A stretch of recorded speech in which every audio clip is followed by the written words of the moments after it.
এক ছিল ছোট্ট মেয়ে লিলি। লিলি ছিল দয়ালু ও সাহস। সে মিষ্টি মেডোজ গ্রামে থাক। লিলি সবসময় নতুন কিছু আবিষ্কারের আশায় মেথোপথ আর বনের মধ্যে ঘুরে বেড়াত। একদিন বিকেলে লিলি হেঁটে হেঁটে উইসপারিং উডসের গভীরে পৌঁছান। সেখানে একটি গোপন ক্লিয়ারিংয়ে সে একটি অসাধারণ ঘোড়াকে দেখতে পেন। ঘোড়াটির গায়ে যেন হাজার হাজার তারার ঝিলিক ছিল, আর তার কেশর ছিল রূপার ঝর্ণার মত। হ্যালো, লিলি ফিসফিস করে বল।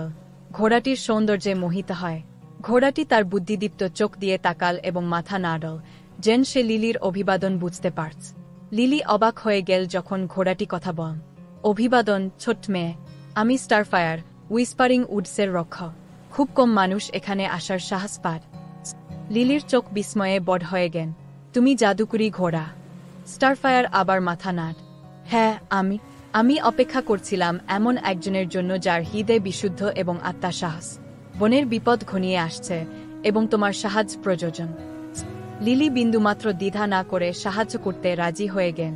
স্টারফায়ার বোঝাল যে একটি প্রাচীন মন্ত্র বনের উপর নিক্ষেপিত হয়েছে, যার ফলে গাছপালা শুকিয়ে যাচ্ছে এবং প্রাণীরা পালিয়ে যাচ্ছে। মন্ত্র ভাঙার একমাত্র উপায় হল বনের বিভিন্ন স্থানে লুকানো 3টি জাদুকরি স্টিক খুঁজে বের কর।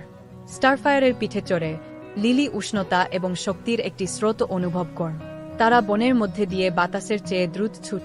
প্রথম স্টিকটি তারা পেল উইসপারিং উইলো গাছের উপরে, যা একটি জ্ঞানী পুরনো পেঁচা পাহারা দিচ্ছেন। লিলি একটি ধাঁধার সমাধান করার পরে পেঁচাটি তাকে স্টিকটি দিন। দ্বিতীয় স্টিকটি লুকানো ছিল একটি চকচকে গুহায়, যা একদল বন্ধুত্বপূর্ণ শেয়াল পাহারা দিচ্ছেন। তারা লিলি এবং স্টারফায়ারকে স্টিকটির কাছে নিয়ে গেল, যখন তারা একটি হারিয়ে যাওয়া শেয়াল ছানাকে তার মায়ের সাথে পুনর্মিলিত করতে সাহায্য কর। শেষ স্টিকটি খুঁজে পাওয়া সবচেয়ে চ্যালেঞ্জিং ছিল। এটি বনের গভীরে পোতা ছিল, যা একটি ভয়ঙ্কর ড্রাগন পাহারা দিচ্ছে। কিন্তু লিলি তার দয়ালু হৃদয় দিয়ে ড্রাগনের সাথে কোমলভাবে কথা বল, তার একাকিত্ব বোঝার চেষ্টা কর। ড্রাগনটি লিলির সহানুভূতিতে মুগ্ধ হয়ে স্বেচ্ছায় তাকে স্টিকটি দিন। 3টি স্টিক নিয়ে লিলি এবং স্টারফায়ার ক্লিয়ারিংয়ে ফিরে এন। স্টারফায়ার স্টিকগুলি ব্যবহার করে মন্ত্রটি ভেঙে দিল এবং বন আবার জীবন্ত হয়ে উঠ। গাছপালা ফুলে ফুলে ভরে উঠল, প্রাণীরা ফিরে এল এবং বাতাসে ফুলের মিষ্টি গন্ধ ভরে গেল।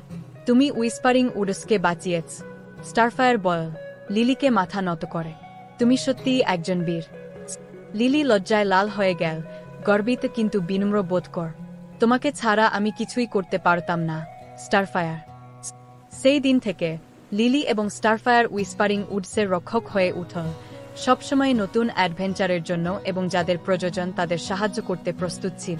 এবং মিষ্টি মেডোজের গ্রামবাসীরা তাদের সাহস এবং দয়ার গল্প প্রজন্মের পর প্রজন্ম বলে গেন।